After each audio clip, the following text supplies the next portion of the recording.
Radhe Radhe Radhe Radhe everyone. देखिए कल हमने क्या है कि हमारी जो आँख है हम उसको पढ़ रहे थे और हमने ये देख लिया था कि हमारी आँख में इमेज कहाँ बनती है, कैसे बनती है, और उसके बाद हमने लेंस के बारे में भी पढ़ लिया था थोड़ी बहुत जानकारी। और उसके बाद मैं आपको मायोपिया और हाइपरमेट्रोपिया पढ़ा रहा था, निकट दृष्टि दोष और दूर दृष्टि दोष। ठीक है, उसको हम यहाँ से आज से कंटिन्यू करते हैं। और आपको देखिए वीडियो क्वालिटी में कोई दिक्कत आए तो आप प्लीज़ थोड़ा सा कंप्रोमाइज़ करना यार, और स्टार्ट करते हैं। ठीक है, तो मैं यहाँ लिख लेता हूँ मायोपिया। मायोपिया इसी को हम कहते हैं नियर साइटेडनेस, नियर साइटेडनेस, या फिर इसको हम कहते हैं निकट दृष्टि दोष, निकट दृष्टि दोष। ठीक है, दूसरी तरफ मैं यहाँ आपको नॉर्मल लिख देता हूँ, मैं आपको कंपैरिजन करते हुए पढ़ाऊँगा। और यहाँ पर मैं लिख देता हूँ हाइपरमेट्रोपिया, हाइपरमेट्रोपिया, और इसको हम फार साइटेडनेस, और या फिर हम इसको कहते हैं दूर दृष्टि दोष। ठीक है, अब मैं इसको आपको पढ़ाता हूँ। आप भी ऐसे ही अगर पढ़ेंगे, अगर आप भी ऐसे ही लिखेंगे और इसको पढ़ने की कोशिश करेंगे तो आपको थोड़ी सी आसानी रहेगी समझने में। ठीक है, नॉर्मली हमारी आँख में क्या है कि मैंने आपको बता रखा कि हमारी जो नॉर्मली आँख में जो हमारी आँख पर इमेज बनती है वो बनती है रेटिना पर। देखिए मैंने आपको बस ये हमारी रेटिना मान लीजिए, ये कॉर्निया वाला भाग है, और यहाँ हमारी इसमें लेंस लगा हुआ है। ठीक है, ये हमारा लेंस है। अब जैसे ही कोई रोशनी यहाँ से ऐसे जाएगी, हमारी आई में एंटर करेगी, और हमारी आई में एंटर करने के बाद लेंस हमारी आई को क्या करता है, रोशनी को क्या करता है, कन्वर्ज करता है। कन्वर्ज मतलब सिकोड़ता है, और ये ऐसे इस प्रकार रेटिना पर जाके मिल जाएगी, और यहाँ क्या बन जाएगी, इमेज, प्रतिबिंब बन जाएगा, जो कैसा होगा, रियल होगा। ठीक है, ये तो जो कहानी है ये तो है नॉर्मल, मतलब हमारी आँख में नॉर्मली होता क्या है। ठीक है, लेकिन हम पढ़ क्या रहे हैं, हम पढ़ रहे हैं मायोपिया और हाइपरमेट्रोपिया। पहले मैं आपको बता दूं जी, मायोपिया है ये एम और ए के बीच में जो गैप है वो छोटा है, नज़दीक है ये दोनों आपस में, तो इसलिए इसको मायोपिया को निकट दृष्टि दोष कहते हैं। एच और ए के बीच में जो गैप है वो दूर है, इसलिए इसी को दूर दृष्टि दोष भी कहते हैं। इन दोनों में कन्फ्यूजन रहता है कि किसको निकट और किसको दूर कहते हैं, तो हाइपरमेट्रोपिया और मायोपिया को पता चल गया होगा। ठीक है, अब हम शुरू करते हैं। देखिए ये हमारी क्या है कि आई है, ये हमारी आई है, और ये मैंने डायरेक्ट रेटिना बनाई है, और इसके बाद ये हमारा कॉर्निया है। ठीक है, कॉर्निया ये हमारा लेंस है, ये हमारा लेंस है। ये कोई भी सोर्स है, और इस सोर्स से क्या लाइट जा रही है, क्या जा रही है, लाइट जा रही है, लाइट जा रही है। और ये लाइट क्या है कि इसमें हमारे लेंस में जाएगी। लेंस में जाने के बाद जो हमारी ये जो आई है, ये इसको क्या करेगी, हमारी जो आई है इसमें ये जो इमेज है ये रेटिना से पहले बन जाएगी। कहाँ बन जाएगी, ये हमारी रेटिना से पहले बन जाएगी। रेटिना बननी, इमेज बननी कहाँ चाहिए थी, बननी यहाँ चाहिए थी, लेकिन बन कहाँ गई, बन रेटिना से पहले गई। यहाँ अगर इमेज बन गई तो ये रेटिना से पहले बनी है, मतलब लेंस के नज़दीक बनी है, इसलिए इसको कहते हैं निकट दृष्टि दोष। अब निकट दृष्टि दोष और दूर दृष्टि दोष में आपको एक शब्द कॉमन रखना है, वो है क्लियर, स्पष्ट। कौन सा वर्ड याद रखना है, क्लियर वर्ड। Clear word. अब देखिए ये निकट दृष्टि दोष है, तो निकट दृष्टि दोष में क्या है, इमेज रेटिना से पहले बनती है, इमेज रेटिना से पहले बनेगी, पहली बात। दूसरी बात, इसमें आपको क्लियर वर्ड यूज रखना है, तो इसमें जो नियर ऑब्जेक्ट हैं, इसमें जो नियर ऑब्जेक्ट हैं वो कैसे दिखेंगी, वो क्लियर दिखेंगी। नियर ऑब्जेक्ट क्लियर दिखेंगी, नियर में नियर ऑब्जेक्ट क्लियर दिखेंगी। और फार ऑब्जेक्ट फिर कैसे दिखेंगी, फार ऑब्जेक्ट आपको ब्लर दिखेंगी, धुंधली, ब्लर दिखेंगी, धुंधली दिखेंगी। इसका जो ट्रीटमेंट है वो है कॉनकेव लेंस। कौन सा लेंस है इसका, इसका कॉनकेव लेंस इसका ट्रीटमेंट है जो हमेशा कैसा होता है, नेगेटिव। कैसा होता है नेगेटिव। अब अगर हम हाइपरमेट्रोपिया की बात करें तो इसमें जो हमारी आई है, ये हमारी जो आई है, ये हमारा इसका कोयने वाला भाग है, ये कोई भी सोर्स है लाइट का और यहाँ से रोशनी ऐसे निकल रही है, ठीक है। ये हमारा लेंस है, ये हमारा क्या लेंस, लेंस में हमारे में रोशनी गई। अब जो इसमें जो इमेज बनेगी वो कॉर्निया से रेटिना से क्या बनेगी, दूर बनेगी। रेटिना से क्या बनेगी, दूर बनेगी। क्या बनेगी, रेटिना से दूर बनेगी। बननी कहाँ पे चाहिए थी, यहाँ पे बननी यहाँ चाहिए थी, लेकिन बनी कहाँ पे, यहाँ पे। कॉर्निया से क्या बनी है, दूर। ये यहाँ पे इमेज बनी है, ठीक है। अब इसीलिए ये लेंस के पीछे, रेटिना से पीछे बनी है, दूर बनी है। तो रेटिना से दूर बनी है तो इसका क्या है, दूरदृष्टि दोष में इमेज दूर बनती है, ठीक है। अब इसमें फिर वही इमेज कहाँ बनेगी, रेटिना से, रेटिना के पीछे, रेटिना के पीछे बनेगी इमेज। इसमें जो फार की ऑब्जेक्ट, इसमें जो दूर की ऑब्जेक्ट है वो कैसी दिखती हैं, वो क्लियर दिखती है। मैंने आपको कहा था क्लियर वर्ड आपको कॉमन याद रखना है।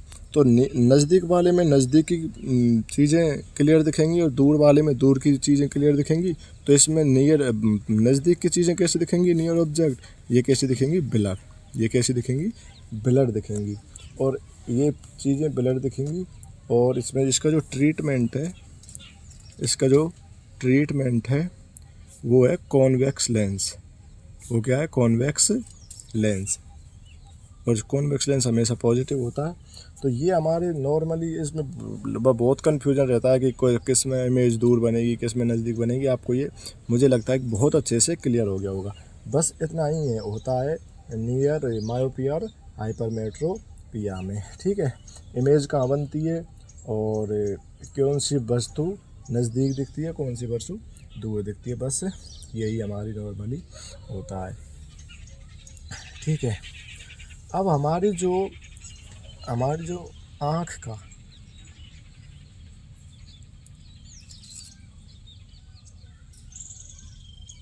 अब हमारी जो आँख है, इसमें देखिए हमारी जो आँख है, अब देखिए ये इतना हो गया, ठीक है। ये हमारा जो आज टॉपिक था वो इतना हो गया। मैं आपको एक नई चीज़ बताता हूँ।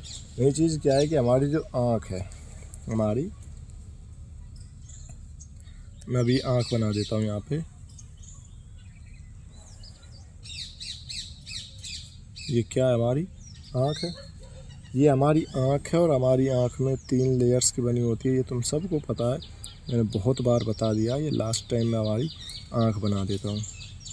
इसमें ये फिंगर लाइक प्रोजेक्शंस इस प्रकार से, इधर से भी इनको क्या कहते हैं हम,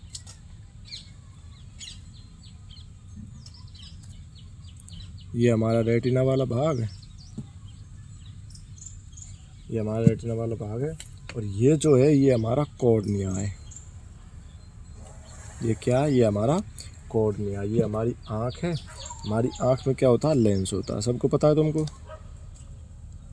कौन सा लेंस होता है, कॉन्वेक्स लेंस। कौन सा होता है, और ये किससे जुड़ा होता है, सीलियरी सस्पेंडरी लिगामेंट से, ये सीलियरी बॉडी से जुड़ा होता है इस प्रकार से। अब देखिए हमारी आई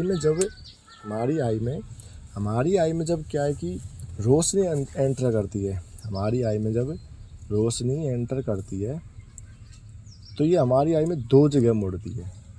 क्या, हमारी आई में जब रोशनी मतलब जो लाइट है वो एंटर करती है तो ये 2 जगह मुड़ती है। देखिए मान लो हमारी ऐसा था ना कि सिर्फ 2 ही लाइन गई हैं, सिर्फ 2 ही रोशनी गई है, बहुत सारी रोशनी जाती है। मान लो ये रोशनी इस प्रकार से गई है, इस प्रकार से गई। अब इस प्रकार से गई है तो ये इसमें तो मतलब यहाँ तो ये आइरिस वाला भाग आ गया, आइरिस वाला भाग आ गया तो ये इसको रोकेगा। तो ये जब इसको रोकेगा तो ये इसको मोड़ देगा कि इस प्रकार से ये इसको ऐसे मोड़ देगा, रोशनी को ऐसे मोड़ देगा। और फिर इसके अंदर हमारी जो आई है वो एंटर करेगी लेंस में, और लेंस से फिर मुड़ेगी दोबारा और इस प्रकार से रेटिना पर इमेज बन जाएगी। अब आप मुझे बताइए हमारी जो ले हमारी जो आई है इसमें रोशनी कितनी बार बेंड होती है, कितनी बार मुड़ती है, 2 बार। कितनी बार? 2 बार। रिफ्रैक्ट कितनी बार होती है? 2 बार होती है। एक बार सबसे पहले कौन करती है? कॉर्निया करती है। कौन करती है? कॉर्निया। जैसे ही हमारी जो रोशनी इसके अंदर आ जाएगी तो ये कॉर्निया पे पड़ेगी, कॉर्निया इस लाइट को ऐसे मोड़ देगी और फिर ये हमारे लेंस में जाएगी और लेंस इसको फिर एक बार दोबारा मोड़ देगा, जिससे कि क्या है कि हमारी फिर इमेज बन जाएगी। अब देखिए हमारी जो इमेज है, आपको लग रहा होगा कि जो कॉर्निया ये मान लो कि सबसे ज़्यादा इमेज मोड़ता है, ये हमारे मेन पार्ट है, मेन रोल निभाता है इमेज बनाने में, जबकि ऐसा नहीं है। मान लीजिए हमारे अंदर 100, मैंने बस आपको एग्जाम्पल के लिए तौर पे बता रहा हूँ, हमारे अंदर 100 लाइट गई। कितनी लाइट गई? 100 लाइट गई। तो 100 लाइट गई तो मान लो कि हमारे अंदर जो 100 लाइट गई है, इसका जो लगभग चौथाई भाग है, 100 का चौथाई भाग मतलब 75% लाइट, 75 लाइट को मोड़ेगी, 75 लाइट हमारा कॉर्निया मोड़ देगा। 75 लाइट को हमारी कॉर्निया मोड़ेगा। मात्र 25% या 25 लाइट को सिर्फ क्या है कि हमारी जो लेंस है ये मोड़ेगा। तो हमारा मेन कॉर्निया क्या काम करता है? कॉर्निया हमारा ये लाइट को मोड़ने का काम करता है। और कितनी मोड़ता है? मतलब लेंस से भी ज़्यादा लाइट को मोड़ता है। क्या करता है? लेंस से भी ज़्यादा लाइट को कॉर्निया मोड़ता है। इसीलिए जब कोई आई डोनेट करता है तो उसका कौन सा भाग डोनेट किया जाता है? कॉर्निया वाला भाग। सिर्फ हमारा कॉर्निया वाला भाग डोनेशन में काम आता है, बाकी नहीं आता। ये एग्जाम में पूछा हुआ प्रश्न है कि हमारी आई का कौन सा भाग डोनेट होता है? कॉर्निया वाला भाग डोनेट होता है। ठीक है, हमारी आई का कॉर्निया वाला भाग डोनेट होता है। उसके बाद मैंने आपको ये बता दिया। उसके बाद हम एक अपना जो हम क्या वो डिसऑर्डर्स पढ़ रहे थे, डिसीज़ पढ़ रहे थे। तो एक डिसीज़ अब हमने ये पढ़ ली, एक हमने नाइट ब्लाइंडनेस पढ़ लिया, दूसरी साइड नियर साइटेडनेस और फार साइटेडनेस पढ़ लिया। एक और मैं आपको यहीं पढ़ा देता हूँ, वो नॉर्मल सही है, ज़्यादा हार्ड नहीं है, नॉर्मल सही है। एक है प्रेस बायोपिया। प्रेस बायोपिया एक रोग है, प्रेस बायोपिया। इसको हम कहते हैं जरा दृष्टि दोष। क्या कहते हैं? जरा दृष्टि दोष। इसमें क्या होता है कि इसमें दूर की फार ऑब्जेक्ट और नियर ऑब्जेक्ट, इसमें कौन कौन सी फार ऑब्जेक्ट और नियर ऑब्जेक्ट दोनों ही कैसी दिखती हैं? ब्लर, साफ नहीं दिखती हैं। इसका मतलब या तो इमेज पहले बनेगी या इमेज बाद में बनेगी। इसमें प्रेस बायोपिया जरा दृष्टि दोष में हमारे दोनों ही फार ऑब्जेक्ट और नियर ऑब्जेक्ट दोनों ही कहाँ दिखती हैं? ब्लर दिखती हैं। ब्लर दिखती हैं। और इसका जो ट्रीटमेंट है वो ट्रीटमेंट क्या है कि इसमें बायफोकल लेंस यूज किया जाता है। आपको बस ये याद रखना है कि जब प्रेस बायोपिया के लिए कौन सा लेंस यूज किया जाता है? बायफोकल में क्या होता है कि यूपर की चीज़ें भी मतलब दूर की चीज़ें भी साफ दिखती हैं और नज़दीक की चीज़ें भी साफ।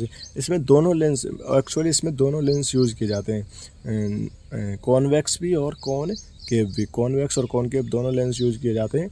ऊपर नीचे लगे होते हैं, नीचे कॉनकेव लगा होता है, ऊपर कॉन्वेक्स लगा होता है। ठीक है, तो अब आप देख लो आपको कौन सी बीमारी है या फिर कोई बीमारी नहीं है।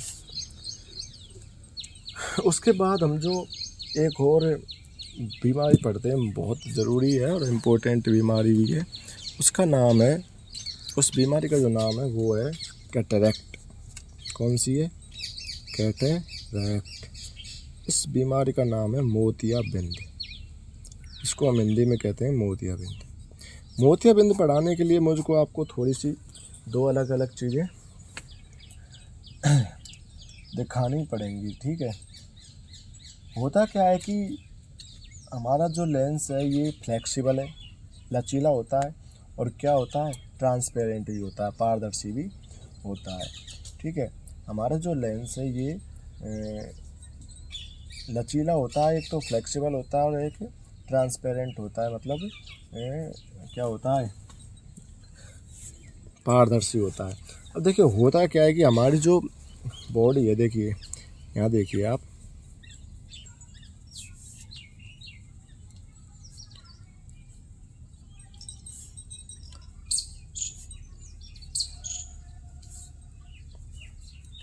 ये मैंने 3 क्या बनाई है, ये आपको पता नहीं, आपको क्या लग रहा होगा, लेकिन मैं आपको बता देता हूँ। ये क्या है, सीलियरी बॉडी, ये हमारी सीलियरी बॉडी है, और ये नियर ऑब्जेक्ट के लिए,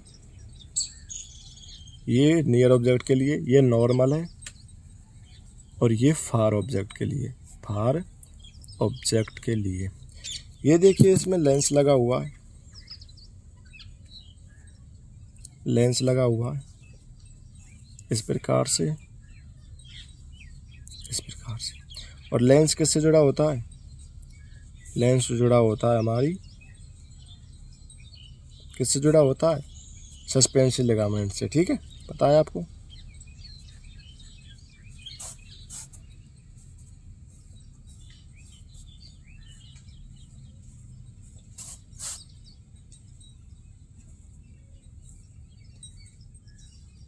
आपको ये सारी चीज़ें पता है, ठीक है, ये मैंने आपको पहले ही बता दिया है। लेकिन जब क्या होता है कि जब हमारी नज़र हम किसी चीज़ को देखते हैं, जब हम किसी चीज़ को देखते हैं, मैंने अभी आपको पहले बताया था कि ये तंतुनुमा धागे के समान होते हैं, ये जो सस्पेंशन लिगामेंट होते हैं, और ये फ्लेक्सिबल होते हैं। हमारा जो ये लेंस है ये फ्लेक्सिबल होता है, लचीला होता है, मतलब ये हिल डुल सकता है थोड़ा बहुत। तो क्या है कि ये जो हमारी ये जो क्या है, ये जो हम जब किसी चीज़ को देखते हैं, हम जब किसी चीज़ को क्या करते हैं, देखते हैं, हम जब किसी चीज़ को देखते हैं, तो ये जो लेंस और ये सस्पेंशन लिगामेंट है, ये उसके हिसाब से, अपनी दूरी के हिसाब से, हम कितनी बड़ी दूरी की चीज़ को देख रहे हैं उसके हिसाब से बढ़ जाती हैं, फैल जाती हैं और सिकुड़ जाती हैं। क्या करती जाती हैं, फैल जाती हैं और सिकुड़ जाती हैं। जब हम कोई नज़दीक की चीज़ को देखती हैं तो हमारा जो लेंस है ये मोटा हो जाता है। लेंस क्या हो जाता है, लेंस मोटा हो जाता है, मतलब फोकल लेंथ क्या होती है हमारी, फोकल लेंथ कैसी होती है, कम। फोकल लेंथ क्या होती है, कम। जब फोकल लेंथ कम होती है तो हमारा जो लेंस है ये क्या हो जाता है, मोटा हो जाता है। लेंस कैसा हो जाता है, मोटा। जब फोकल लेंथ कम होती है तो हमारा जो लेंस है ये मोटा हो जाता है। लेकिन नॉर्मली में तो ये नॉर्मल रहता है, लेकिन जब हम किसी दूर की चीज़ को देखते हैं, दूर की चीज़ को देखते हैं, तो ये जो हमारी सस्पेंशन लिगामेंट्स है, इनकी जो हमारी फोकल लेंथ है वो क्या हो जाती है, बढ़ जाती है। फोकल लेंथ क्या हो जाती है, बढ़ जाती है। मतलब उस ऑब्जेक्ट के और हमारे बीच की जो दूरी है वो कैसी है, बढ़ जाएगी, बढ़ जाएगी। तो जो लेंस है वो कैसा हो जाएगा, पतला, मतलब पतला हो जाएगा, या फिर मोटाई कम हो जाएगी। पतला हो जाएगा या फिर मोटाई कम हो जाएगी। क्या हो जाएगी, मोटाई उसकी घट जाएगी। अब लेंस की थिकनेस में चेंज होना किसकी वजह से, सीलियरी बॉडी की वजह से, सीलियरी बॉडी की वजह से, सीलियरी बॉडी की वजह से लेंस की थिकनेस में चेंज होना, क्या होना, चेंज होना, मतलब लेंस की थिकनेस में चेंज होना किसकी वजह से, इन सीलियरी बॉडीज़ की वजह से लेंस की थिकनेस में चेंज होना, ये क्या कहलाता है, ये कहलाता है समायोजन की शक्ति, समायोजन क्षमता, अकोमोडेशन पावर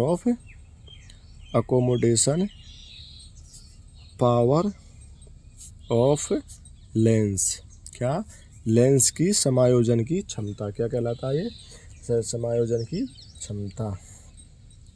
क्षमता। और इसी की वजह से हमारी जो चीज़ें हैं वो हमारी रेटिना पर बनती हैं। जब हमारी चीज़ नज़दीक होती है तो फोकल लेंथ कम होती है, फोकल लेंथ कम होती है तो लेंस की मोटाई ज़्यादा होती है, लेंस की मोटाई ज़्यादा होती है तो अकोमोडेशन पावर कम होती है, जिसकी वजह से हम नज़दीक की चीज़ों को साफ देख पाते हैं। उसके बाद जब हम किसी दूर की चीज़ को देखते हैं तो हमारी जो सीलियरी बॉडी है ये बढ़ जाती हैं, हमारा लेंस पतला हो जाता है, फोकल लेंथ बढ़ जाती है, लेंस की जो मोटाई है वो कम हो जाती है, तो हम जो दूर की चीज़ को देखते हैं। ये होती है अकोमोडेशन पावर ऑफ क्या, लेंस।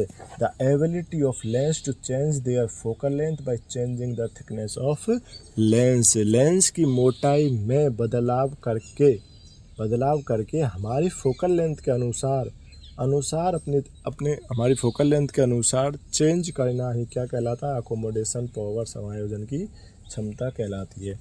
अब नॉर्मली कैटरैक्ट मोतियाबिंद में होता क्या है, मोतियाबिंद में होता क्या है, मोतियाबिंद में ये होता है कि हमारा जो लेंस है ये फ्लेक्सिबल है। लेंस कैसा है, आपको मैंने अभी बताया था, हमारा जो लेंस है ये फ्लेक्सिबल है, ये फ्लेक्सिबल लचीला है और कैसा है, ट्रांसपेरेंट है। ट्रांसपेरेंट कैसा है ये पारदर्शी भी है। ये लचीला है और कैसा है, पारदर्शी। ये लचीला और पारदर्शी है। अब होता क्या है कि जब हमारी बॉडी में हम जब कैल्शियम खाते हैं, आपको पता है कैल्शियम क्या खाते हैं, कैल्शियम खाते हैं। जब हम कैल्शियम खाते हैं तो जो कैल्शियम हो वो हमारी ऐसे पॉइंट्स में, हमारे पॉइंट्स में ऐसे बिंदु, छोटे छोटे बिंदुओं के रूप में हमारे लेंस के चारों तरफ जम जाता है। जब हम कैल्शियम खाते हैं तो कैल्शियम हमारे लेंस के क्या होता है, चारों तरफ जम जाता है, हमारे लेंस के चारों तरफ जम जाता है। जब कैल्शियम हमारे चारों तरफ जम जाता है तो ये जो लेंस है ये कैसा हो जाता है, ये हार्ड हो जाता है, ये कठोर हो जाता है और कैसा हो जाता है, ऐसा हो जाता है नॉन ट्रांसपेरेंट। कैसा हो जाता है, नॉन ट्रांसपेरेंट, अपारदर्शी हो जाता है और कैसा हो जाता है, कठोर हो जाता है। मतलब अब ना तो ये हिल डुल सकता है और ना इसके मतलब ये इसके आर पार की चीज़ें दिखती हैं। जब कैटरैक्ट होता है तो हमें दूर की और नज़दीक की दोनों ही चीज़ें नहीं दिखती हैं। क्या नहीं दिखती हैं, ना दूर की चीज़ें दिखती हैं ना नज़दीक की चीज़ें दिखती हैं। और जो इसका जो ट्रीटमेंट है, कैटरैक्ट का जो मोतियाबिंद का जो ट्रीटमेंट है वो सिर्फ एक ही है, लेंस ट्रांसफॉर्मेशन। क्या है कि ऑपरेशन करके आप लेंस को बदलवा लीजिए और इसमें कैसा लेंस लगा लीजिए, आर्टिफिशियल लेंस। कैसा लेंस, कृत्रिम लेंस लगवा लीजिए, कृत्रिम लेंस लगवा लीजिए। कैटरैक्ट मुझे लगता है कि ये थोड़ी सी बड़ी बीमारी थी, कठिन बीमारी थी, मुझे भी समझ में बहुत टाइम लगा था इसको। लेकिन ये जो अकोमोडेशन पावर ऑफ लेंस है ना, ये बहुत बार एग्ज़ाम में पूछी गई है। अकोमोडेशन पावर ऑफ लेंस जो है ये बहुत बार एग्ज़ाम में पूछी जाती है और पूछी गई है। और ये इसका जो इलाज है वो ये है, और किसकी वजह से कैटरैक्ट या मोतियाबिंद होता है ये भी आपको पता चल गया होगा। ठीक है, उसके बाद मैं आपको कलर ब्लाइंडनेस एक बीमारी होती है जो मैं आपको कहाँ पढ़ाऊँगा, जेनेटिक डिसीज़ में पढ़ाऊँगा, क्योंकि एक अनुवांशिक बीमारी होती है। उसके बाद मैं आपको एक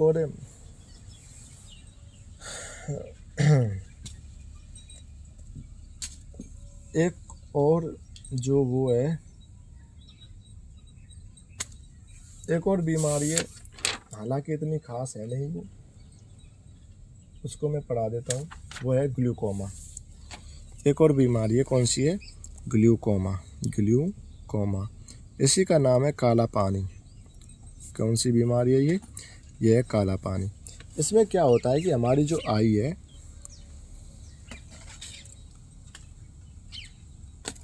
हमारी आई में यहाँ पर ऐसे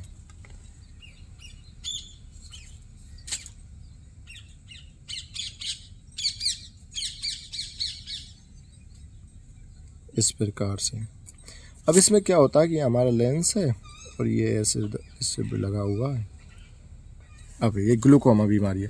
ग्लूकोमा बीमारी में क्या होता है कि हमारी जो आई है इसमें जो एक्वस ह्यूमर का जो निर्माण है वो क्या हो जाता है, बढ़ जाता है। मतलब ये जो जलीय द्रव है ये हमारे अंदर यहाँ पर बहुत ज़्यादा मात्रा में आ जाता है।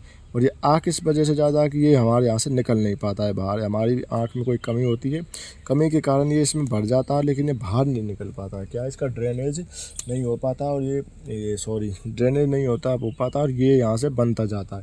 जब ये यहाँ से बनता जाता है तो हमारी आँख पर ये क्या करता है, IOP इंट्रा ऑक्यूलर प्रेशर लगाता है। क्या करता है, IOP इंट्रा ऑक्यूलर प्रेशर। ये हमारी आँख पर क्या करता है, आंतरिक प्रेशर लगाता है। ये लेंस पर हमारी आँख पर क्या करेगा, आंतरिक प्रेशर लगाएगा। क्या करेगा, प्रेशर। यहाँ पर ये ऑक्यूलर है ना, ये इसका मतलब ये आई होता है, इसका मतलब ही आँख होता है। आँख पर कैसा प्रेशर लगता है, ये हमारी आँख पर आंतरिक प्रेशर लगाता है। आंतरिक प्रेशर जब हमारी आँख पर लगेगा तो हमारी जो रेटिना है, हमारी जो रेटिना और जो कॉर्निया है, कॉर्निया, ये डैमेज हो जाती हैं। ये क्या हो जाती हैं? डैमेज। ये हमारी ख़राब हो जाती हैं। ये कैसी हो जाती हैं? ख़राब हो जाती हैं। ग्लूकोमा में क्या होता है, काला पानी में क्या होता है, हमारी जो एक्वस ह्यूमर, जो जलीय द्रव है, वो इनके बीच में बहुत ज़्यादा मात्रा में बनने लग जाता है। जब बहुत ज़्यादा बनने में लग जाता है तो वो निकल नहीं पाता है। चूँकि वो निकल नहीं पाता है तो इस पर फोर्स लगाता है, इन दोनों चीज़ों पे फोर्स लगाता है। जब ये फोर्स लगाता है तो हमारी रेटिना और कॉर्निया क्या हो जाती है? ख़राब हो जाती हैं। क्या हो जाती हैं? ख़राब। इसी कंडीशन हम क्या कहते हैं? ग्लूकोमा। इसी कंडीशन को हम क्या कहते हैं? ग्लूकोमा कहते हैं। क्या कहते हैं? इसी कंडीशन को हम ग्लूकोमा कहते हैं। ये हमारी नॉर्मली हमारे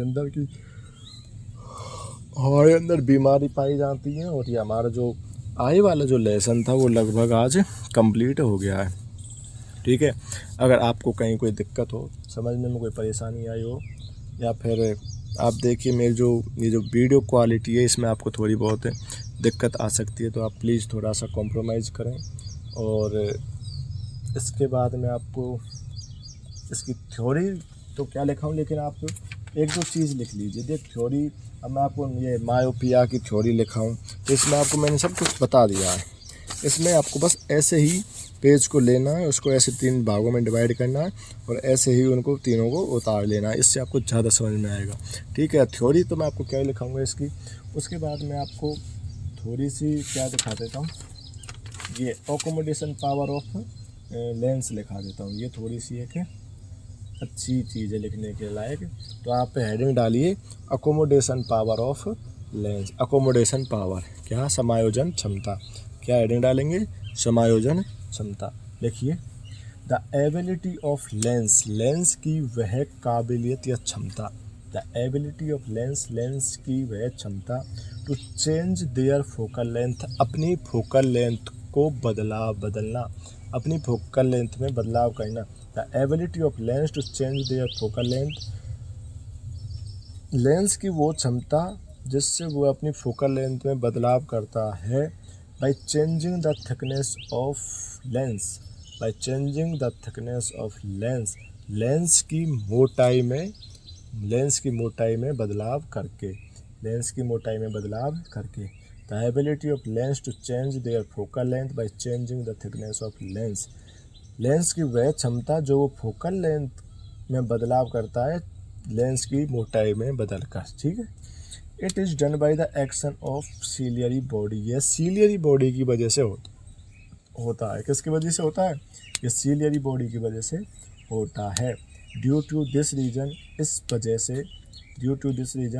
वजह से image of both near and far object form on retina, इसकी वजह से जो दूर की और नज़दीक की जो प्रतिबिंब है वो हमारी रेटिना पर बन पाता है।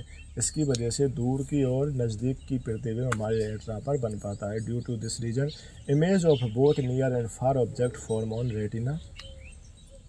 ठीक है, when we see far object, जब हम दूर की वस्तु में देखते हैं, when we see far object, जब हम दूर की वस्तु में देखते हैं, then thickness of lens decrease, तब लेंस की मोटाई कम हो जाती है, and focal length of lens increase, और फोकल लेंथ बढ़ जाती है, and image of far object form on retina, and image of far object form on retina, और हमारी रेटिना पर दूर की वस्तु की इमेज बन जाती है, दूर की वस्तु की इमेज बढ़ जाती है। और आगे लिख लीजिए वाइस वर्सा, VICE ऐसे।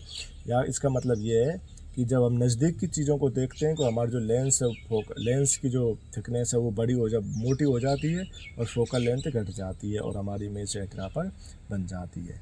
ठीक है, ये हमारा हो गया आई कंप्लीट हो गया। आई होप आपको ये अच्छा लगा होगा। और आपको मेरी वीडियोज़ में कोई परेशानी आ रही हो तो आप मुझको कमेंट कर सकते हैं। और थैंक यू वेरी मच।